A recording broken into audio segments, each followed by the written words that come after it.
എറണാകുളം ആലുവയിൽ ലോഡ്ജിൽ യുവതിയെ ഷോൾ മുറുക്കി കൊലപ്പെടുത്തി. കൊല്ലം കുണ്ടറ സ്വദേശി അഖിലയാണ് കൊല്ലപ്പെട്ടത്. നേര്യമംഗലം സ്വദേശി ബിനുവിനെ കസ്റ്റഡിയിലെടുത്തു.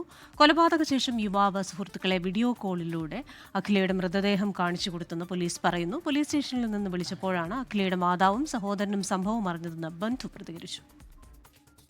ഒരു സ്ത്രീ എന്ന് പറയുന്ന ഒരു നിരപരാധി സ്ത്രീയാണ്. ഇവള് വേല ചെയ്തായിരുന്നു കഴിയുന്നത്. ഈ മോള് കൊണ്ടുവന്നാണ് ഈ കുഞ്ഞുങ്ങൾ കഴിയുന്നത്. 3 കുഞ്ഞുങ്ങളാണ്, കൊച്ചു കുഞ്ഞുങ്ങൾ. അവരുടെ കാര്യം വളരെ കഷ്ടത്തിലാണ്. അപ്പം നമ്മൾ ഹെൽപ്പ് ചെയ്യുന്ന കടയിൽ പോലീസ് സ്റ്റേഷനുമായിട്ട് എന്തെങ്കിലുമൊക്കെ ഹെൽപ്പ് ചെയ്ത് കൊടുക്കാറുണ്ട്, സ്ത്രീയുടെ ചെയ്ത് കൊടുക്കാറുണ്ട്. അപ്പോൾ ഇനിയുള്ള കാര്യങ്ങളിലാണ് വിഷയം.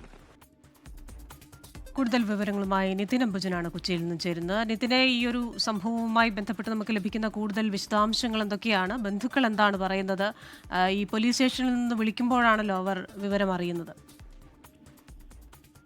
കൃഷ്ണ, കൊല്ലം കുണ്ട്ര സ്വദേശി അഖിലയെയാണ് സുഹൃത്ത് ബിനു കൊലപ്പെടുത്തിയത്. ആലുവ റെയിൽവേ സ്റ്റേഷൻ സമീപത്തെ തോട്ടുങ്ങൽ ടൂറിസ്റ്റ് ഹോമിൽ വെച്ച് ഇന്നലെ വൈകിട്ടായിരുന്നു ഇവർ മുറിയെടുത്തത്. അതിനുശേഷം ഇന്നലെ അർദ്ധരാത്രി കൊലപാതകം നടത്തി. സംഭവത്തിന് ശേഷം പ്രതി വീഡിയോ കോൾ ചെയ്ത് മൃതദേഹം സുഹൃത്തുക്കളെ കാണിച്ചു. സുഹൃത്തുക്കളാണ് വിവരം പോലീസിനെ അറിയിച്ചത്. അതിനുശേഷമാണ് ഈ ലോഡ്ജ് ജീവനക്കാരടക്കം ഇങ്ങനെ ഒരു കൊലപാതകം നടന്ന വിവരം അറിയുന്നത്.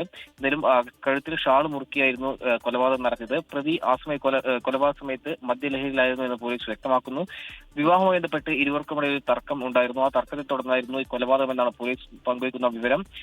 ഏറെ നാളായി ഇരുവരും തമ്മിൽ അടുപ്പത്തിലായിരുന്നു. അതിനുശേഷമാണ് ഇവർ വിവാഹം ചെയ്യണമെന്നൊരു ആവശ്യം. ഹോസ്റ്റൽ വാർഡനായിരുന്നു മരിച്ച അഖില. വിവരങ്ങൾ നൽകിയത് നിതിൻ അംബുജനാണ്.